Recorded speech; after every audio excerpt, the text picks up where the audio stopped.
I want to wish everyone happy International Men's Day 2024. We're hoping to release this on International Men's Day. And who better to speak to than veteran Men and Boys advocate Ali Fogg, co-founder and chair of the Men and Boys Coalition. So I'd love to get an intro from you, Ali. Tell us who you are. Thank you. Well, who am I?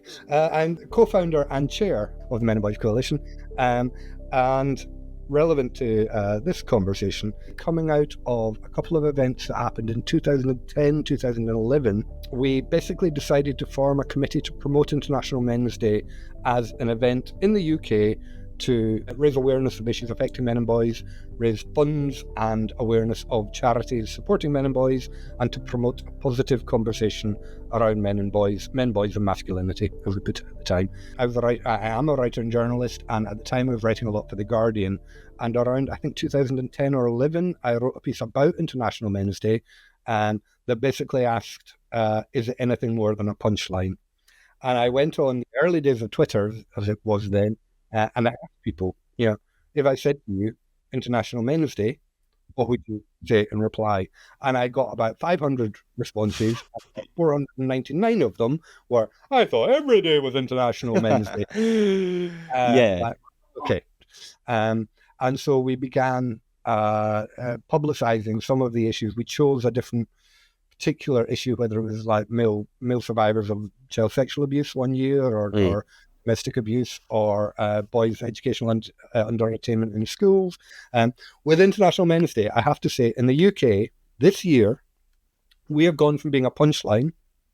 In 2024, there will be over 800 listed events on our website, in workplaces, in schools, in churches, in community groups, and of course all the men's sheds and Andy's Man Clubs and those kind of organisations as well, all doing their own activities. There is, yet again, Loose Women will become Loose Men for the day, for International Men's Day, and they'll do a really good job on that. There will be items on radio programmes, as there always are. International Men's Day has become one of the more respected and recognised dates in the national charities calendar. So, I mean, that sounds, dare I say it, like positive news.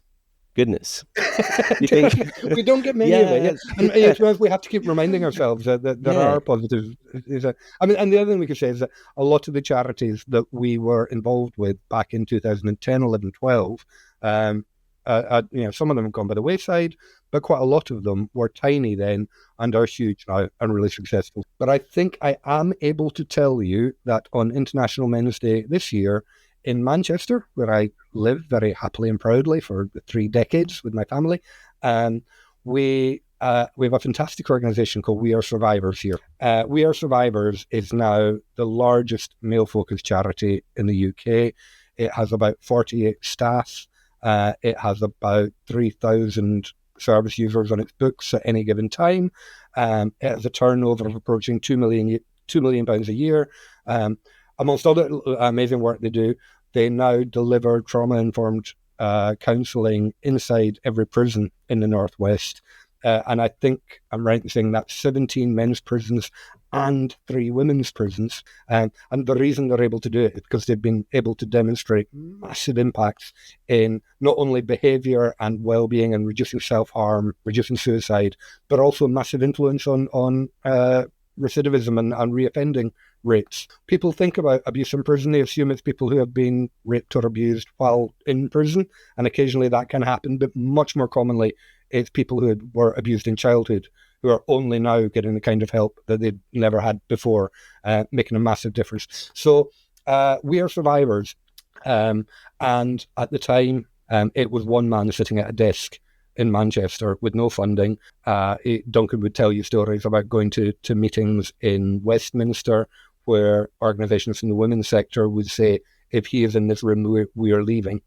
Wow. And that was kind of what he was dealing with at the time, and he ploughed on through. He stuck by his guns, and he's an amazing individual, but an amazing organisation as well.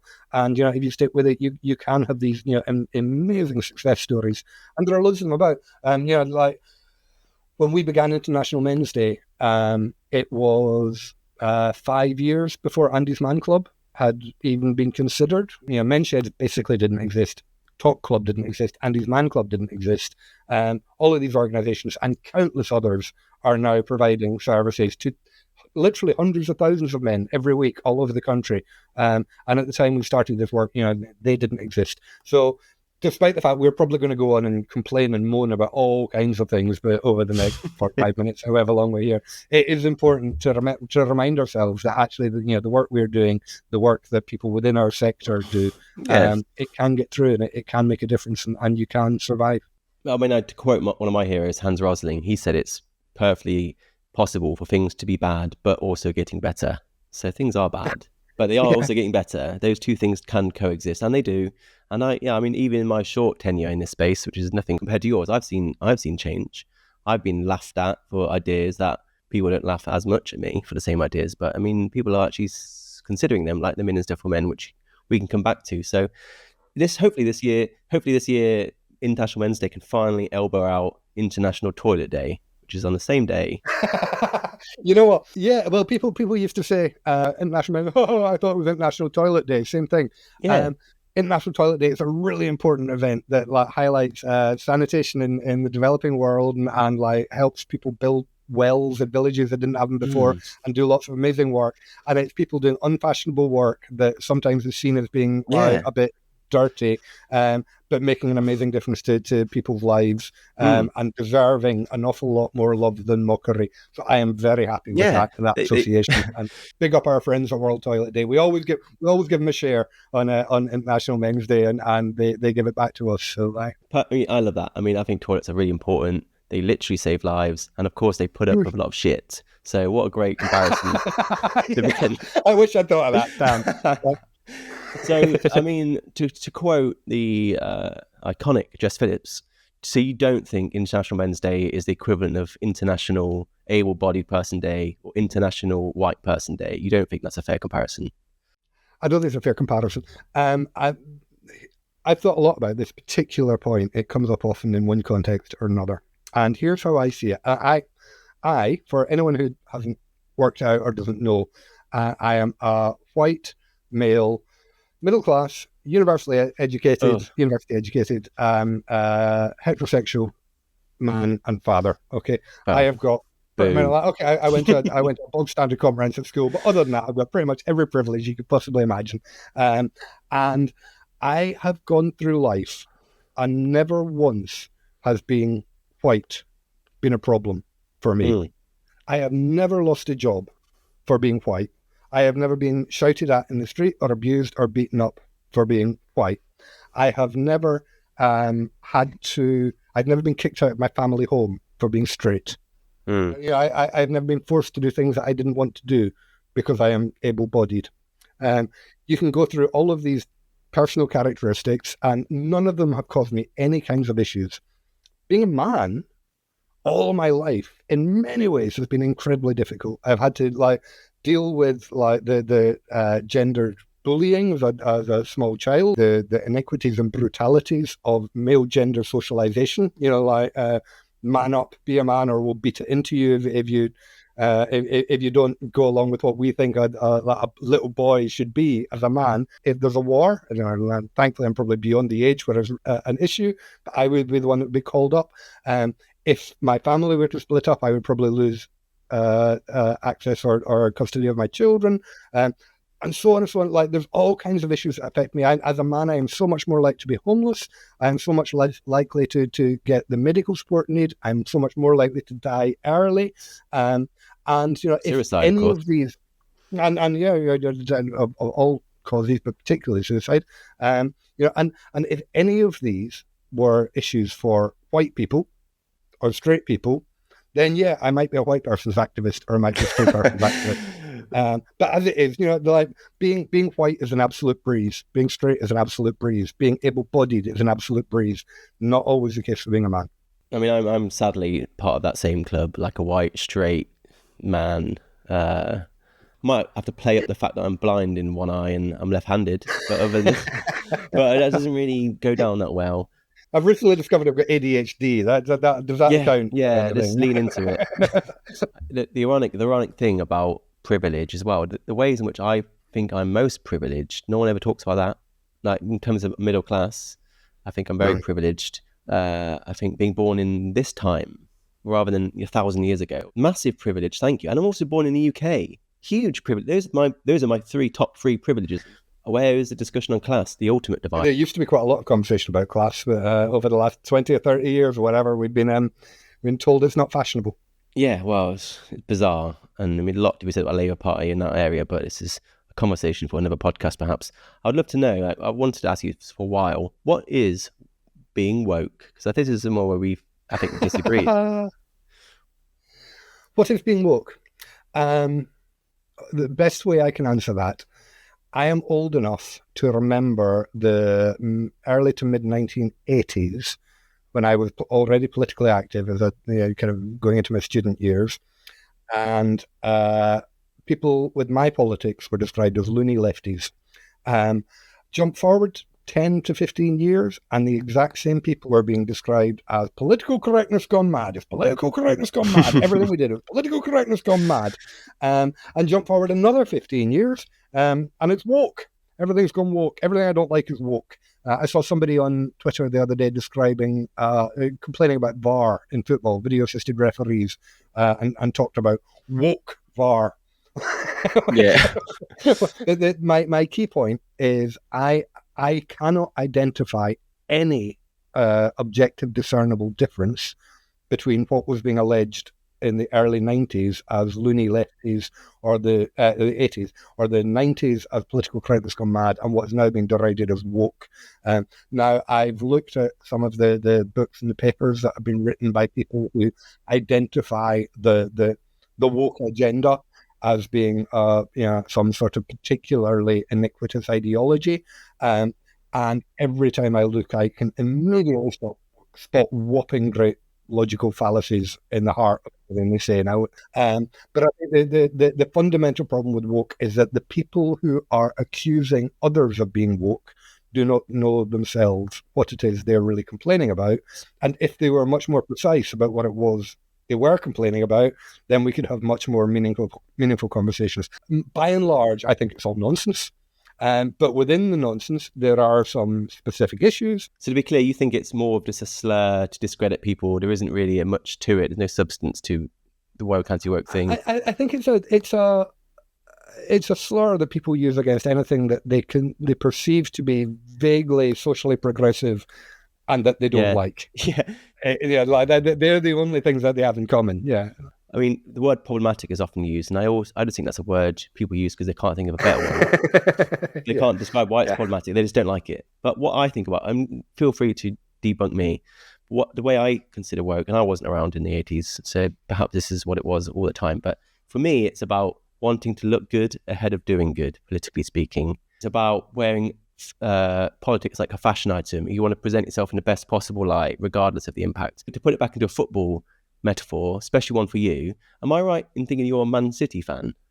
I am indeed, yeah. That's the football equivalent of being woke, because you've just gone straight to the finish line. You want to support the best team in the country. You've not gone for the graft of like Leicester City fans like me when they were in League One, and you know there's cold, blustery days down in Leicester where you're going League One, Championship, Premier League. You've done the hard work. You get to the top. Can I tell you? That's being woke. I went to my first Manchester City game in 1993. I watched us get gobbed by West Ham. I was there when we went down 2 divisions, and I was there when we came back up 2 divisions. I was very unhappy about the nature of the ownership when we changed owners in 2008, by which time I'd already been done the roller coaster of supporting a football team. And lo and behold, by complete accident, I ended up supporting the best and, well, not right now, but the most successful football team in the country, if not the world. But it was absolutely accidental happenstance rather than ever. People say I'm a glory hunter. I'm a misery hunter. I became a Manchester City fan when Alex Ferguson's Manchester United, through the years of the 90s, when they became the biggest, richest, most successful football club in the world, I chose to support little old City, mainly out of sympathy and comedy. So I'm not a glory hunter. I'm a misery hunter. Glory hunter is a great way of putting it. Being woke is the political equivalent of being a glory hunter in football, which means How do you feel about people who wear poppies? How do you feel about people wearing poppies? I support it, and I feel like I'm just going to step on a banana skin. So yes, I support poppies. I mean, I don't think there's anything more virtue signaling than wearing a poppy. Yeah, but the money's going to somewhere. The money I pay for poppy is going to the British Legion. You can make a donation without wearing a poppy. I mean, I'm not mad about them. I mean, sometimes I just put the quid in and I can't be bothered, or I'm putting it on at the pin and I can't be bothered. I'm just like, as long as the pound's gone in. I think if you go back to the dawn of time, you will get people that will talk rather than do, and people that prefer to do rather than talk. And the ones that talk rather than do tend to get a lot more attention than the ones that do rather than talk. I mean, sticking to football theme, for me, the woke thing I saw whenever, like the World Cup in Qatar, when everyone was taking the knee, fair enough, you're taking the knee for racism, George Floyd. But then what people never realised, and certainly didn't take the knee for, was how many thousands of migrant workers died to build that very stadium. Like, I think it was like, I might be 6,000 I heard, migrant workers, pretty much exclusively men, and they all died. And I worked it out. I was like, if those players took a knee for every single migrant worker man who died, they'd be kneeling for 78 games consecutively. No one said a thing. And I was like, that is a failure of the woke, because one of those political causes, it looks great, the George Floyd bit. One of them is just no one cares. No one does anything. I know one of the things you wanted to talk about today was the idea of whataboutery. I think the idea that people cannot take a stand against racism without taking a stand against every evil happening in the world, either under their noses or far afield, is a very disempowering and quite corrosive notion.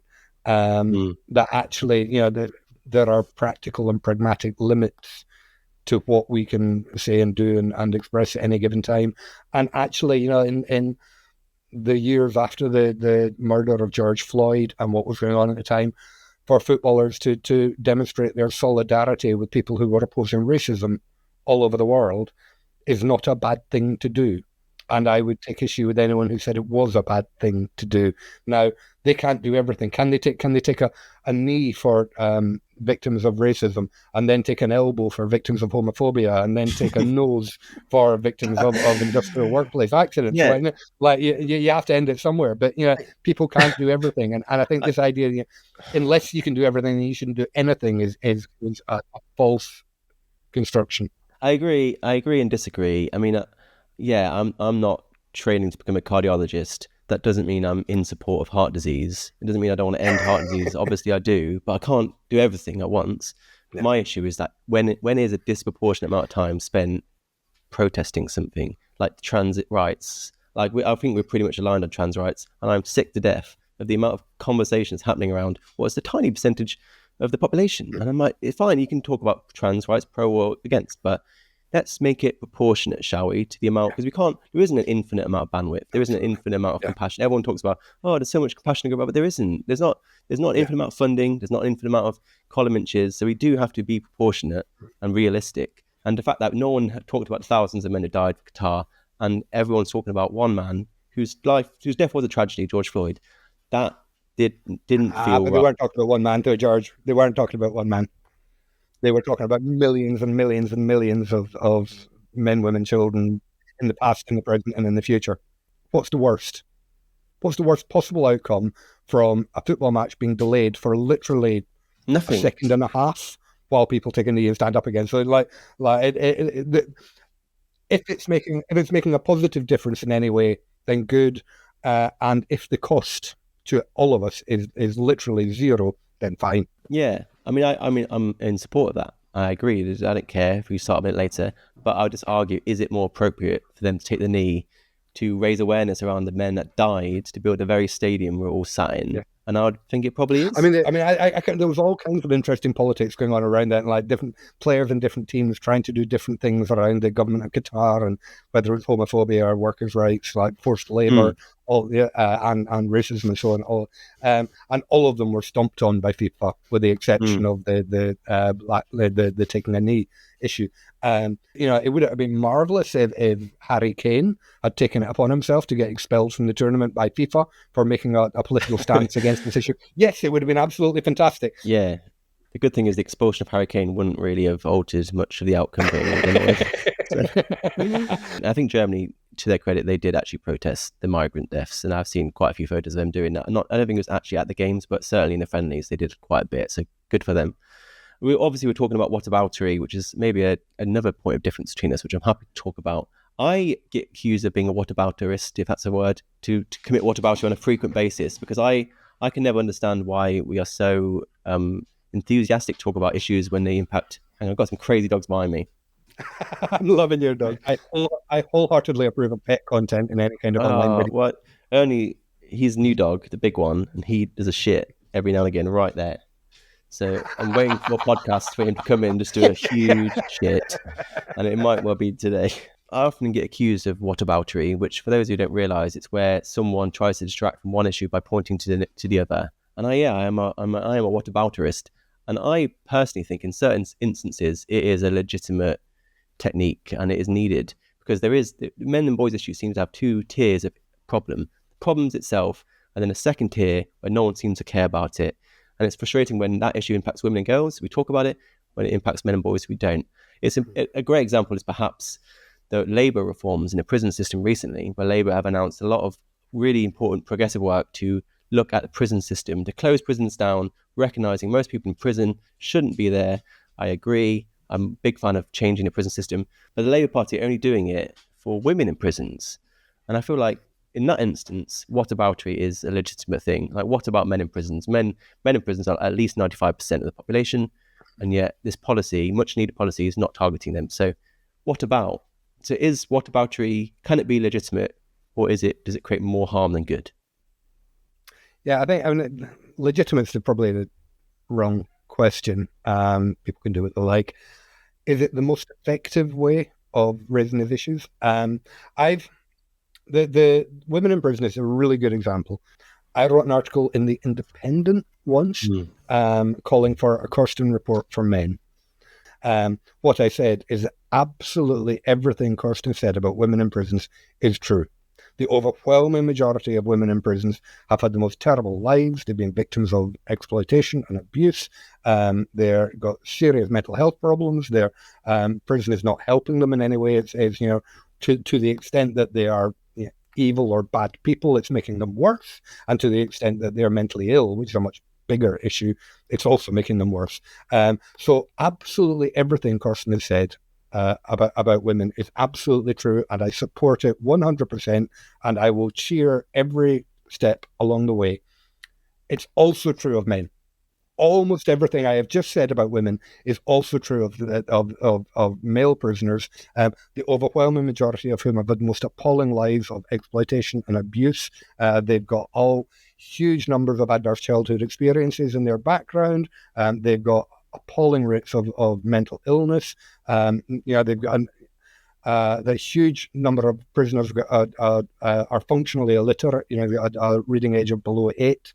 And you can reel off these statistics. And in some instances, they're actually even worse for women. In some cases, they're not. In some of these stats, they're worse for men. But it doesn't really matter. It's not a competition. The plain fact of the matter is that prison is an appalling thing to happen to men. It's really ineffective and, for what it's worth, incredibly expensive way of failing to address problems for society, and really as a culture, as a nation and a world, we need to grow up and find better ways of dealing with issues of crime and punishment than prison. And when the recent announcements came out, which kind of was like Kirsten and turbocharge, the announcement was that they wanted to close women's prisons down. Great. The more prisons can be closed down, the happier I will be. We won't deliver progress on the agenda for men by objecting to and obstructing and complaining about progress for women. The opposite is true. So, I don't approve of prison for anyone. But the whataboutery thing, in this particular instance, I think it's not so much whataboutery, it's more what about as well as. Yeah, I think that the key point about the key point of whataboutery is it is perceived to being detracting from the issue that's being talked about.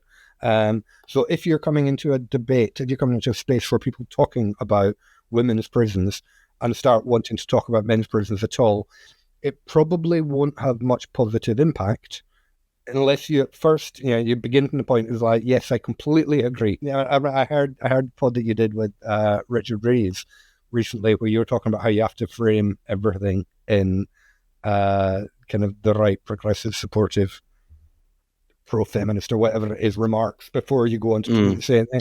Well, I think this is an example where I'm happy to do that, though. I actually agree with that in this particular instance. Before we came on air and you talked about Sadiq Khan, which I think, and knife crime, I think that's probably a clearer instance of where we can get it right and wrong. As we both know, the overwhelming majority of victims of knife crime are young boys, are young men. The attention and the publicity that goes, particularly the sympathetic publicity that comes in the issue, occurred when it was like the 1 in 100 or whatever it is, where it was a girl who was stabbed and killed. I think you're probably particularly talking about the girl who got off a bus about a year ago or so. Is that the instance you were talking about? So for those, just so quickly, for those of you from not from the UK, what I'm talking about here is that in London, young men and boys are stabbed to death very often. It's about 20 or 30 every single year, and maybe all but 1 or 2 of them are young boys. Some years it's all boys. Our mayor, Sadiq Khan, he doesn't really say much, definitely not the gendered way, about the boys being killed, but then when a young girl or young woman is killed, which is equally tragic, then he starts, soapboxing about his epidemic of violence against women. But go on, Ali. Yeah. So yeah, that's exactly right. And my position is that the only time we should not be talking about male victims of knife crime is when a girl has just been stabbed and killed. We should be talking about male victims of knife crime when people are talking about local authority budgets. We should be talking about male victims of knife crime when people are talking about mental health care, when they're talking about child and adolescent mental health services, when they're talking about young men being expelled from school and drawn into gangs. And all of those are appropriate and right and good times to be talking about male victims of knife crime. And Sadiq Khan absolutely should not be absolved of his responsibility to care about and take actions to prevent young male victims of knife crime. But he's not talking about them. Well, no, absolutely. And we should continue to badger them. I mean, you can argue. I mean, I think the extent to which he doesn't is overstated in kind of. But have you ever heard him say the words violence against men and boys? I've never heard him say violence against men and boys. Yeah, I mean that's never. That's a particular ideological framing of the issue. But he does talk about knife crime.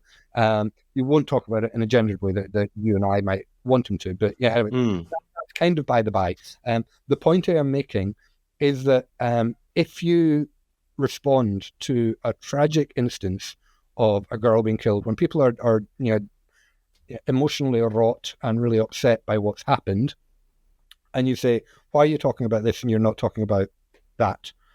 Basically, whether you intend to or not, the way it will be perceived is you are telling them to shut up.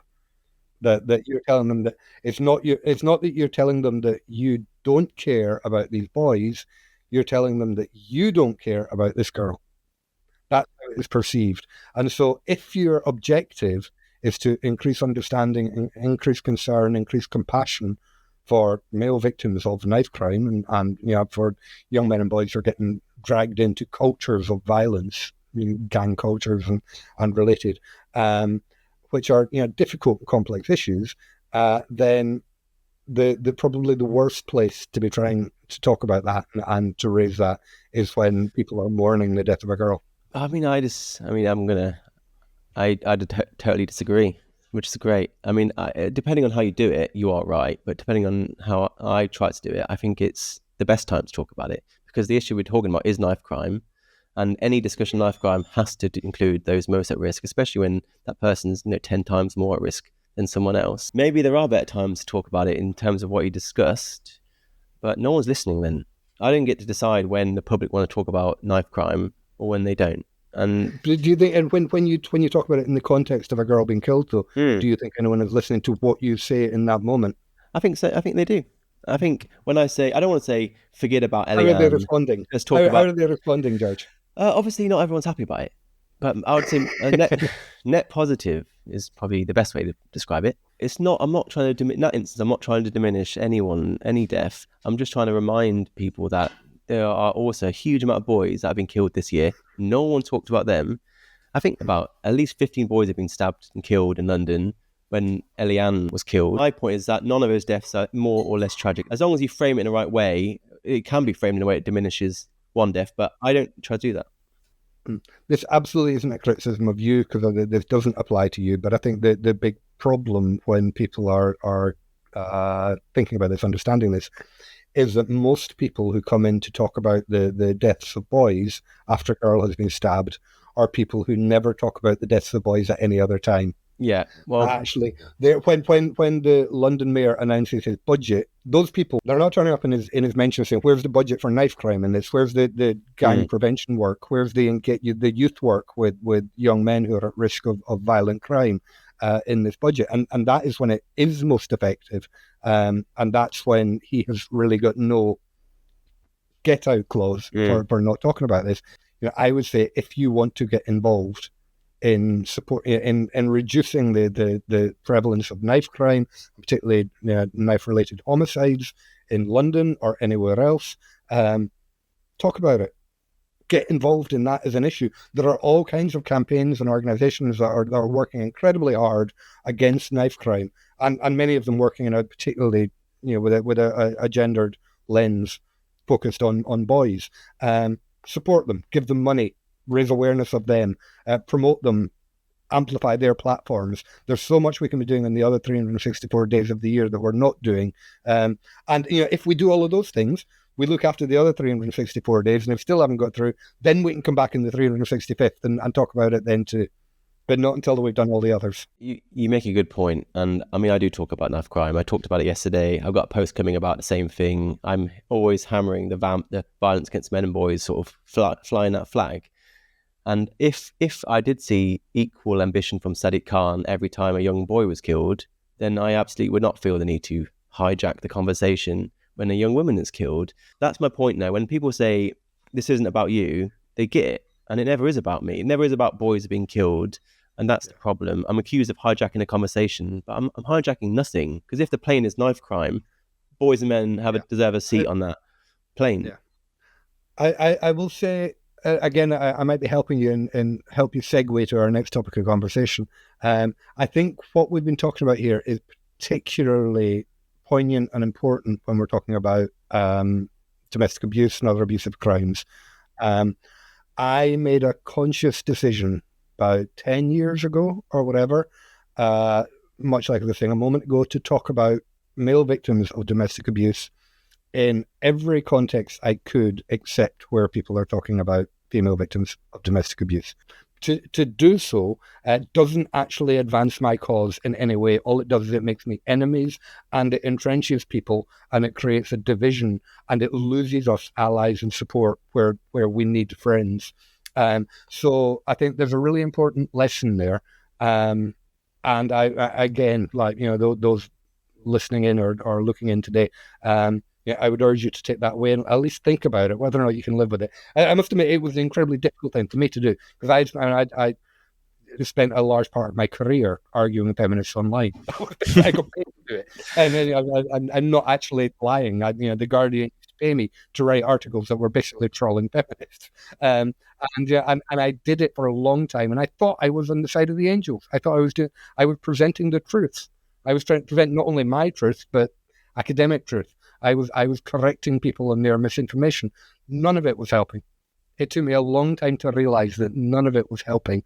And I actually have done far more good after I stopped arguing and made the same argument, presented the same case in a separate platform, in different contexts.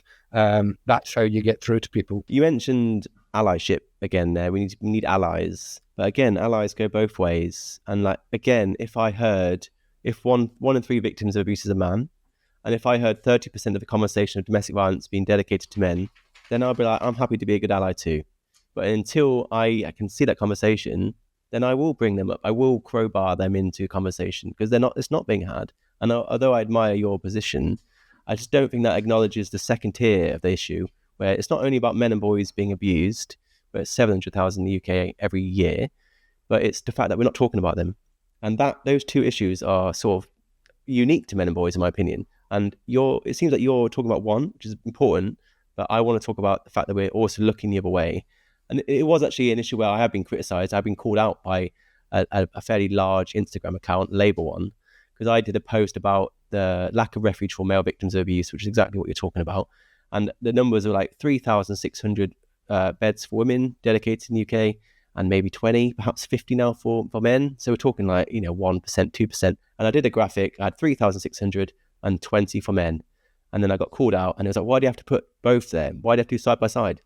Because there's a massive disparity. And also, just for contrast, you don't know if one's big about seeing the other. So do you think that's inappropriate of me to do that? Yeah, I mean, it's difficult because I completely understand why you did it and what you did it. I think generally when we conceive of these issues, it's better to think about what is the scale of demand and what is the scale of support relative to that. So I think you can be more persuasive. I mean, what you do is in many respects brilliant, and you're much better at making visual representations than I am. So I'm reluctant to criticize what you do because it's effective.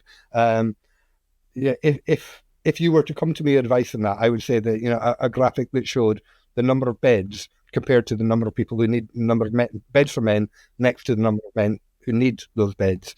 That's much more meaningful. It is difficult because when we're talking about domestic abuse and we're talking about needs or scale of support relative to extent of need, how do you actually measure that? You can say, you said a moment ago, 700,000 men according to the Office of National Statistics and Crime Survey of England and Wales, 700,000 men are victims of domestic abuse in the UK. How many of those actually need refuge? It's not 700,000. Most of those are men who they've got into an argument with their wives and she slapped him at some point or thrown a cup at him or whatever, all of which will be counted in those 700,000. And the overwhelming majority of those men don't want to leave. So what's the actual need of men for refugees? It's out there. I know it's out there. I've talked to the men who've used them and needed them, but I don't know whether it's 1,000 men a year or 10,000 men a year or 100,000 men a year. I don't know how we quantify that. More than 20, though. I think we can. It's absolutely more than 20. Yeah. But yeah. I mean, there's another way of doing it. I think there are statistics for how many men in homeless shelters have been victims of domestic abuse as a factor leading to their homelessness. I can't remember what the numbers are, but that's the search I've seen. So, for example, a graphic showing that there are 20 beds, hostel beds, refuge beds for men who are victims of domestic abuse, and there are 10,000 men who have been made homeless because of domestic abuse. And showing those next to each other might actually be a more persuasive graphic than this next to women. Because actually, when you're comparing men's needs to women's needs, it's usually not one-to-one and it's not equivalent. These things, we live in a gendered society and men have different situations, they have different needs, they have different problems, and they have different solutions to women in all kinds of ways, but very dramatically so when you're talking about living in or getting out of an abusive or violent relationship. I mean, I think it's a very interesting point that maybe men don't need shelter as much as women do. I would say it wouldn't be as stark as 4% versus 96%. I don't think it. I wouldn't say. I don't think necessary. I'm open to the discussion of maybe 1/3 of refuge shouldn't be for men, even though 1/3 of victims are. Totally open to that. But I also look to places like Norway, where they have been a lot more progressive than the UK, and they have opened refuges for men, and they've talked to the men. And the men, the overwhelming response from Norwegian men being abused that are being sheltered has been positive. They're not just for the actual physical shelter, but just a place where they're listened to and believed and validated. So this is the problem. We're lacking so much data, but there are places where they have opened refuges for men, and it's been massively supportive, massively, really, really warmly welcomed. So I agree, I understand, but I just think there's a point here, and I'm going slightly off your question here, but I think there's a point about data and statistics generally, and it's especially pointed in the area of domestic abuse, where you've got like ideological camps which have got entirely different ways of generating data and coming up with massively, wildly different findings, and then both hold their own and reject the others as being the true picture. I came to a realization a while ago that there's actually only really one statistic, or perhaps two statistics, that matter when we're talking about the extent of domestic abuse against men and against women. And it is that the amount of domestic abuse that happens against women is vastly too much, and the amount of domestic abuse that happens against men is vastly too much. You can measure things, and people using kind of like elastic measuring tapes to come up with these figures.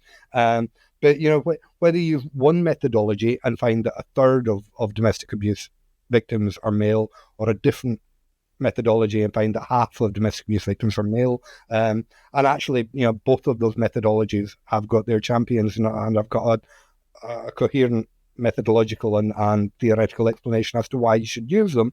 I don't care. I no longer care.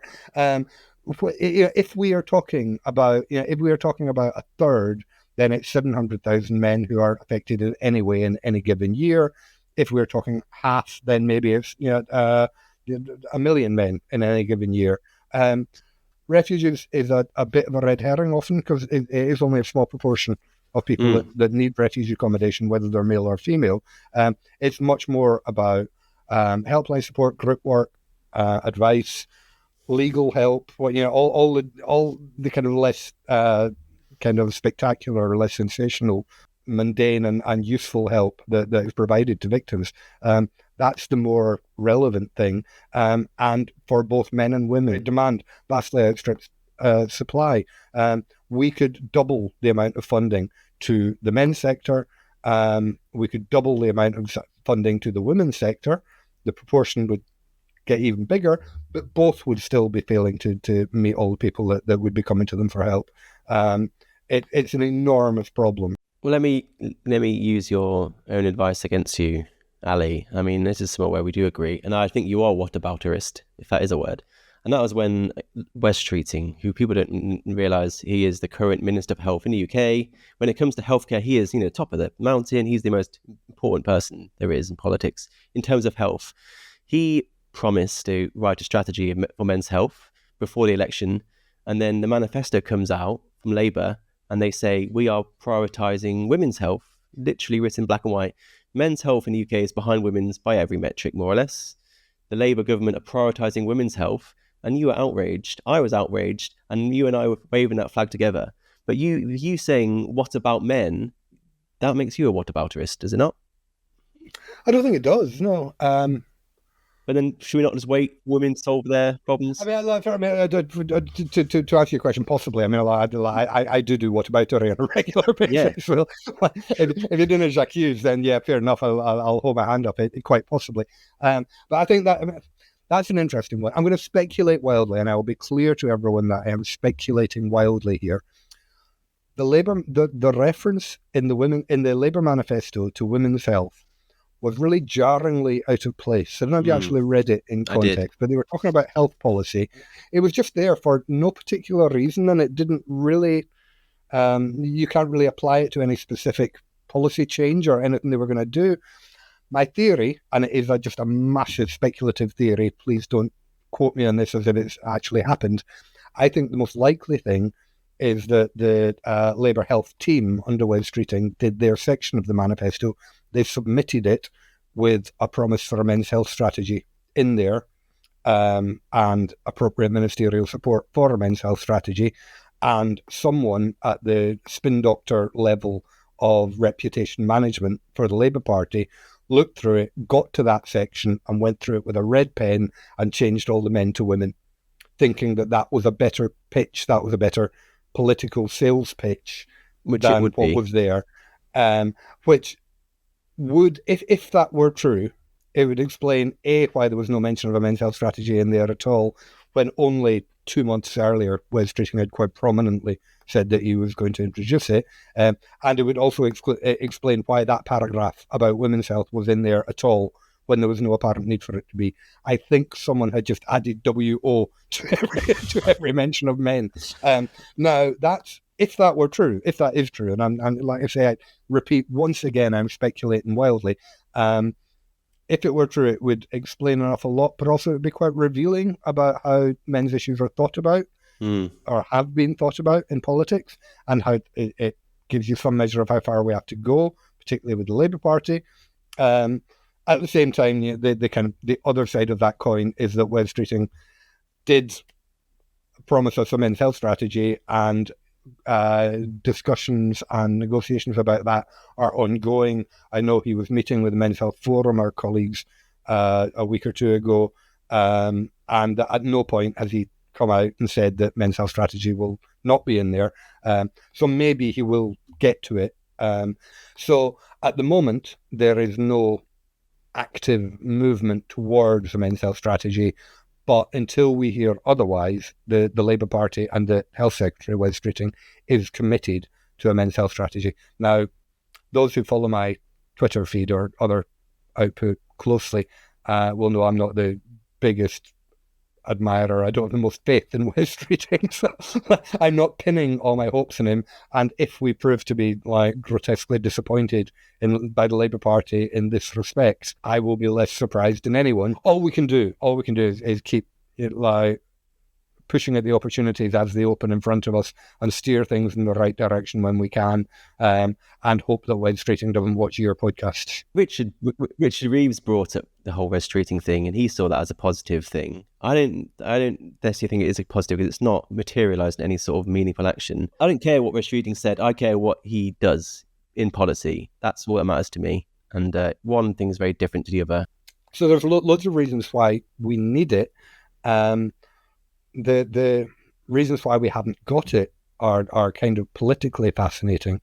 Why it is that, for example, if I'm right in thinking Labour Party spin doctors wouldn't allow Wes Streeting to put it in a manifesto, why is it? What is it about the public engagement with issues of men's health that they think alienate people? And it raises all kinds of interesting kind of cultural issues of how we think about men. Could it not be your advice, though? I mean, when we're talking about women in prisons, you seem to want to be in favour of that, so we can use women in prisons as a pilot, and then once that problem's solved, then we'll move down to men in prisons. Yeah, which I don't agree with, by the way. But is that not? Then surely are you not contradicting yourself there? Because maybe they're just trying to fix women's health first. No, totally. I mean, because we haven't in any way opposed women's health strategy. We actively supported it. We applauded it.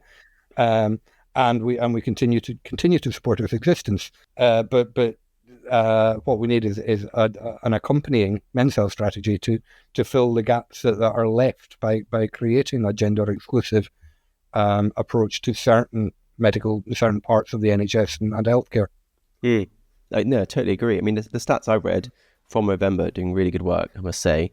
15 men die young every single hour in the UK, and I think about 2/3 of those are totally preventable with better health literacy, better health care.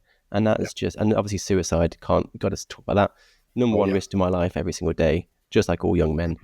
That's a massive men's health issue, and it's disappointing to see that not prioritized. I don't want to see it prioritized. I just want to see it treated equally as important as women's.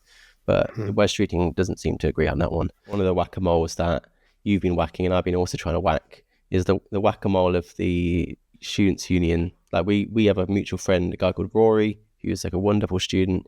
He tried to set up a men's network at a large university in the UK, and the expected backlash inevitably happened when it's announced. And you've got involved to help try and create some sort of best practice as part of the NUS, so that's the National Union of Students, I think, to hopefully roll out a best practice guidelines framework for other universities that want to create men's networks for all these different issues like addiction, suicide, mental health, victimization of sexual violence, domestic abuse. Tell us about that, and how is that going? Like, what's the problem, and what do you think the solution is? The work that Rory was trying to do in Loughborough was exemplary. It's really hard to find any kind of fault. And it's really difficult to know what it was the people who were complaining were actually complaining about, because he really did get pretty much everything right. But every so often, probably every 2 or 3 years, we get another issue like that. A few years ago, it was an International Men's Day event in York when some students tried to do a stall. Literally all it was, a stall with some leaflets about charities and suicide prevention and men's health and check your balls for testicular cancer and all those kind of things. And it was killed by the Students' Union with the support of the university. Essentially, the view is that any attempt at male self-organisation is inherently threatening and reactionary or misogynist or whatever it might be. Now, obviously, I don't think anyone who's sat in this conversation this far through will probably agree with us that is palpable nonsense. It's just such a ridiculous position to take. But it is what it is. So what's really needed is a structure that's coming down from the national NUS HQ that says, if you want to provide a men's network, as Rory called it, any kind of men's health group, men's mental health group, men's social well-being club, peer-to-peer chat group, talk group, whatever. There's some students in Bristol a couple of years ago came up with have a pint suicide prevention or something like it. They just agreed that they were going to meet in a pub at a particular time, a given pub, on Tuesday night, and said to all students, like, if you're feeling down, if you're feeling like you might hurt yourself in any way, or you just want someone to talk to, just come down and talk to us. We'll have a pint with you. And it got a really good impact, and lots of people were really helped by it. So that type of work, which is desperately needed. The rates of students are slightly different, but it's at least twice as many male as female students commit suicide. And obviously, even beyond the hard issue of suicide, a lot of many men are a small minority in their courses now at universities. Some of the people don't think about. We all know about the statistics of how many women and how many men are going to classes. Psychology degrees are increasingly becoming almost male-free spaces, and all kinds of courses. So many young men don't have a lot of male company. So the idea of male students having a place that they can go and talk to other male students about their own well-being and their own welfare there's a palpable, screaming need for it. It's really easy. So what we need is for a set of guidelines from NUS to come down to local student union and say, okay, if you want to set up a male health and wellbeing network or society or whatever it might be, here's what you do. First of all, you have a zero misogyny, zero homophobia, zero racism policy. So you basically say we're not going to tolerate people being abusive or socially destructive.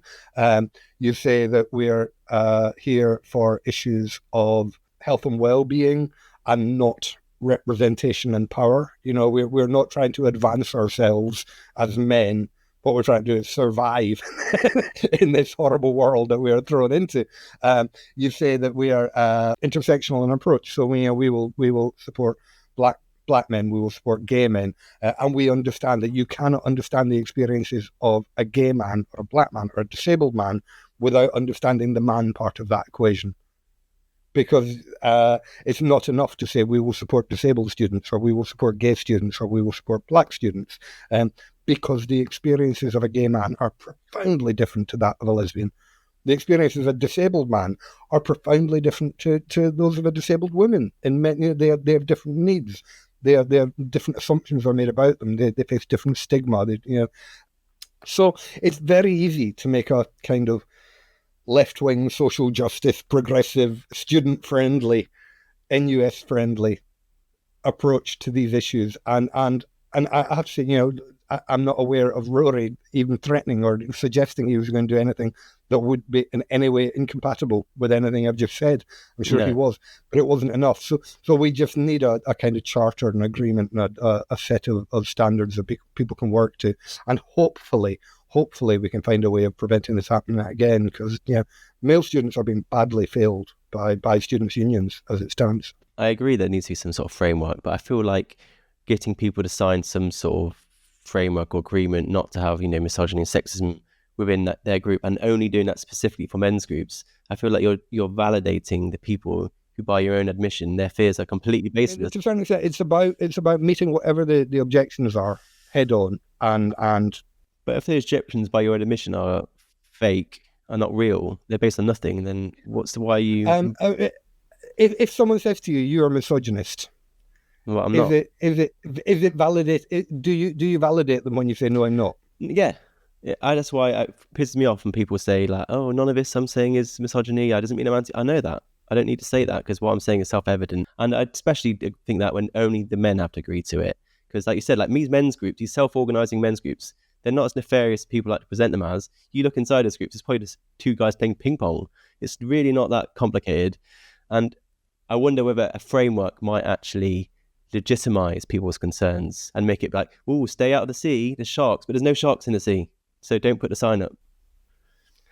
See, I don't think it is, because I think the implication there is that there is no such thing as misogynistic groups or misogynistic politics. I wouldn't say hatred is more prevalent within men's groups and women's groups, certainly not to an extent where they should exclusively have to sign up to a framework or something. Guidelines, I think, is really what we're talking about. What to say and not to say. If you had an incel group, they tend not to happen in the real world, but just as a thought experiment, theoretically, if you had a student union incel group that was meeting to describe what horrible bitches women are on a regular basis, I think it would be entirely legitimate for students' unions to say no. Like, as a democratic organization, we do not want this to be happening on our premises. So the question then becomes, how do you kind of codify? How do you draw a distinction? How do you create a firewall between what that group would be and what this group might be? And you need some sort of defining terms. You need some sort of agreement on what it is that you're doing and not doing. I think the fact that you've gone straight to incels is symptomatic of the problem itself, because that's a very extreme behaviour. Yeah, absolutely is. I completely agree, because that's the objection. That's the fear. That's why thousands of students at Loughborough University are signing petitions against the men's network, because that's what they think it is. But the problem is not Rory. The problem is the people creating fear. That's where I want to see framework. That's the framework. What can Rory do to reassure them? Nothing. He's done everything perfectly. Let's just go back to my sharks analogy. You go to a beach, there are no sharks in the water. You know that for a fact, but people are afraid of there being sharks. Do you put up a sign saying there are no sharks here, or do you leave it? You've got if you're in tropical waters where there might be sharks, but there are no sharks. If there are no sharks, do you say beware of the sharks? Like if you're in I don't know, if you're in on the coast of Western Australia, where there might be sharks, and people might reasonably assume there will be sharks in the beach. But it's not reasonable. We've agreed it's not reasonable in terms of Rory. Absolutely, there's none of it's reasonable. What you did is excellent. I don't know. We have agreed that. Because you and I have talked to Rory. You and I have studied the details of what he plans to do, and you and I have got faith in the honesty of what Rory is saying he intends to do. Yeah, I think so. Maybe I misheard you, but earlier you said he did it in such a fair, balanced way. It was almost more or less flawless. So if it's a more or less flawless thing, and there are no sharks, because he is not swimming in flawless waters. He is not swimming in sharkless waters. There will be sharks in it. I guess I would need to see compelling evidence that his beach. I completely agree with you. His beach had no sharks, and Yeah. there was no risk of any sharks at that beach, and he was not doing anything. But I don't think it's unreasonable to say that there are beaches where there are sharks, I know, but it and that reminds me people of. might turn up at a beach and expect there to be sharks, But and people might worry I would have about to there being say, sharks. I would need to see a series of men's groups that have acted in shark-like ways for that to be a legitimate concern. And I'm not saying it doesn't exist, but I've just not seen it. But it reminds me of what Loughborough University put out after the backlash, and they put up that pathetic, apologetic sort of thing. Well, no, this is all about men being accountable and about reducing violence against women and confronting toxic masculinity. And I want that's worse than no group. And that not only is it completely baseless, but you've now validated the people who are yelling, and like you've rolled Rory under the bus. Nothing he did was wrong, and now this snivelling apology, you've actually vindicated the people that should not be vindicated. Yeah. And like you're pointing the finger in the wrong way, basically. So, I mean, as far as we could work out what happened at Loughborough Students' Union, is that they bottled it big time, in terms of the Students' Union themselves. They knew that Rory was safe and that what he was doing was right and was needed, but they didn't know how to face down this really quite angry, irrational mob that was waving pitchforks and flaming torches at them. So they caved. And probably the most, I'm not sure whether this was officially given as a reason or not, but the suggestion that they couldn't secure the safety of Rory and anyone else involved in the groups. Whereas if they'd been women or gay or ethnic minority students, then they would have been obliged to protect them, to ensure and guarantee their protection. But because they were men, they weren't guaranteed. They weren't. That's where the framework should be, to ensure universities don't cave and they meet their obligations to look after all students. Absolutely. I'd love to talk to you a little bit, just go back to Fogg and tell us a little bit about the toolkit that Sadiq Khan put out for teaching children in school about violence against women. Yeah. About 2 years ago now, it was brought to our attention that a document had been sent to every school in Greater London that was called a teacher's toolkit on gender-based violence, or a phrase like that, I can't remember exactly. And it was intended to be used as teaching materials within relationship and sex education, or PSHE, or assemblies or whatever, where they're talking about social issues and health and well-being for children. And within that was a whole variety of what are commonly called zombie stats. They're statistical claims that were just factually false, that were demonstrably false, that didn't tally with the official statements of the government, particularly the data that was included in the male victim position statement that the Home Office produced. A feminist-minded educational charity called Tender UK had been commissioned to produce this work, and they weren't academics. And they didn't know the male sector at all. They don't. So what they'd done is they'd gone to places like the Women's Aid website and other frontline feminist violence against women websites, and they'd reproduced their data, many of which are not in any way accurate, and they're quite politically loaded. But so the probably the most egregious one was the claim that the overwhelming majority of male victims of domestic abuse have been victimized by other men, which is not only demonstrably false by the ONS's own figures. You find that about 3/4 of male victims of domestic abuse have been abused by a female partner. They didn't do that. So what happened is they sent this toolkit out to every school in England. We went through it all with a fine-tooth comb, picked out not only that one, but about a dozen other mistakes, all of which related to the risks and the safety of boys, really boys and men. And we then got the UK Statistics Ombudsman, UK Statistics Authority. We wrote to them pointing out all of these errors, many of which they had got engaged with before and they'd had to correct in the past. And after a few weeks, they got back to us saying that, thank you, and pretty much everything we had told them, they agreed. I think there was one point that they allowed to pass, and everything else they agreed with us. And they made Sadiq Khan and Mopak, the mayor's office, they made them go back and rewrite this document and resend it to every school in London, which they did.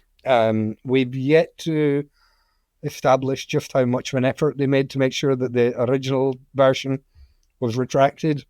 But at some point, you just have to take the W, as they say. Yeah. Problem with that, Ali, is that took you about 5-10 minutes to explain, and people want a little factoid. They want to be like, most abuse against men is by other men. Move on. And people aren't willing to listen to everything you said, which I find fascinating, and I'm sure people listening will actually find fascinating. But it's very difficult to have a very nuanced, balanced take in a tiny social media friendly segment. And what you've done is exactly what we need. But unfortunately, people aren't willing to engage in it. But the fact that I hear it all the time, not even just from Sadiq Khan, but people always saying the majority of domestic violence against men is by the men. And it's just not true. It's a really common woozle stat. It's something. You never heard it 15 years ago when I first started getting engaged with the data and these issues. You would hear claims like the overwhelming majority of victims of domestic abuse are women, and it's incredibly rare that happens to men. That was disproved. Then they would say, oh, well, it does happen to men, but it's always in self-defense. Like, men who are being abused are the perpetrator, and they're getting injured in self-defense. And then that was disproved and like thoroughly stomped on basically that. Just absolutely not true and demonstrably not true. And so, like, campaigners, people with an ideological bent are always scrabbling around for another explanation and another, and this is the one they've settled on at the moment, and it's the one that we keep picking it up and throwing it out. Good. Have you ever read The Narcissist Prayer? No, I don't think so. No, it's really interesting. No one knows who wrote it, but whenever I hear things you're saying about how people constantly trying to diminish male experiences of abuse in different ways, and you go through a section by section. I'll read it to you, and I find it very relatable. Goes like this: the narcissist prayer. That didn't happen. And if it did, it wasn't that bad. And if it was, that's not a big deal. And if it is, that's not my fault. And if it was, I didn't mean it. And if I did, you deserved it. That's almost like the last 20 years of male victims. And it's like, I did it in self-defense. Oh, it's not that bad. Or women are more often injured. Or, it's only a small problem. And it's like, just say anyone can be abused. We can quibble over the numbers, but like you said, even if it's just one man, that man deserves help just as much as any woman. No, absolutely. And but again, if we can come back to the first point I made when we started talking, things have got much, much better. I mean, when we look at this year, the documentary that was on Channel 5, My Wife, My Abuser, which got a massive response from really, really engaged people, and then it's just hit Netflix and it's getting a whole new audience as well. It's got a massive audience and it's really influencing people as well. So things like that really do get through, and obviously there's been a lot of others like that. The Alex Steele documentary that was on BBC, and Baby Reindeer in a slightly different context. That's all come out this year. I remember in 2001, Julie Bindel, who was then a regular Guardian columnist, wrote a line in an article in The Guardian about domestic abuse. I said, of course, there are some people who say this happened to men too. And while there might be a handful of such cases every year, they're really not something that we should be concerned with or something like that. Her phrase was, there may be a handful of such cases every year. And that, she didn't just write that, but that got through the Guardian editorial process a little over 20 years ago.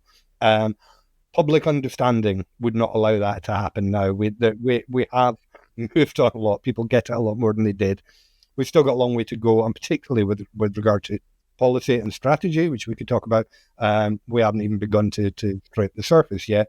But I reiterate, as I keep saying, things have improved massively over the last 15, 20 years. The moment I started talking about Minister for Men back in 2019, which is not even that long ago, people thought that was hilarious. And then last year, you're seeing it discussed on Good Morning Britain and even in Parliament, and that's progress. It's still not happened, but maybe it will do in the next 5 years.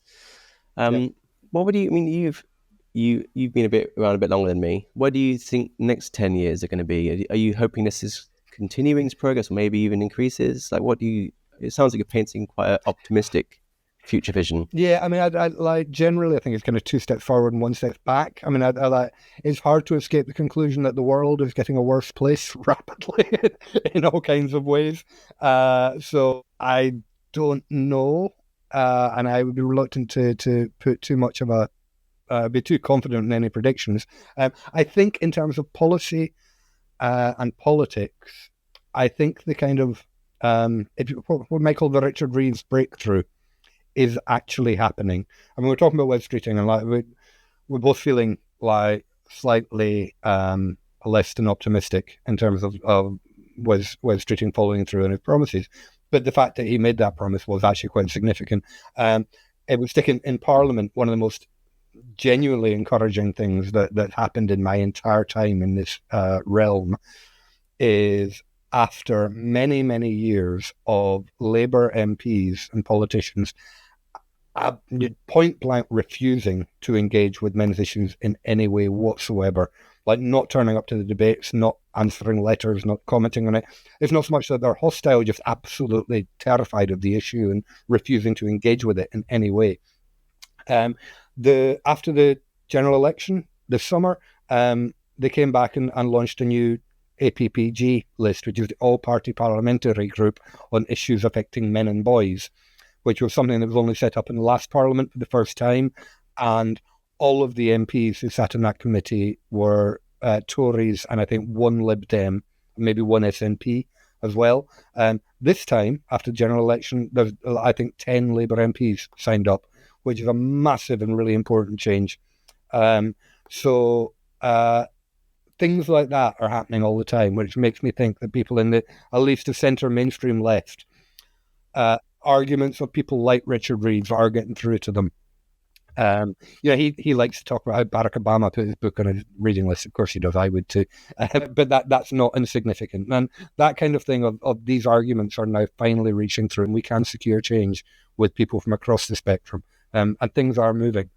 Well, what a robust exchange we've had, Ali. It's been really, really excellent. And hopefully another reminder of Happy Men's Day to everyone listening. Indeed. And I'd just love to hear any closing thoughts or a little bit more about what's next for the Men and Boys Coalition, or perhaps how we can enjoy your amazing Twitter page, which I love. And how do we find out more about you? Well, I don't know if Twitter will be there next week, the way things are going at the moment. I've got a feeling that I'll be the last to get dragged out. There's going to be like me and Elon Musk.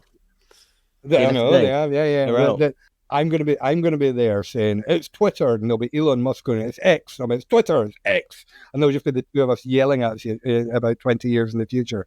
Everyone else will have gone. Anyway, no, people. I mean, you can find me on Twitter still as Ali Fogg, ALLYFOGG, and beyond that, I mean, I'll say I am currently touting around a book title to agents and publishers, which will hopefully be turning into an actual finished work. I've been promising this for about 10 years now, but it is actually moving at the moment.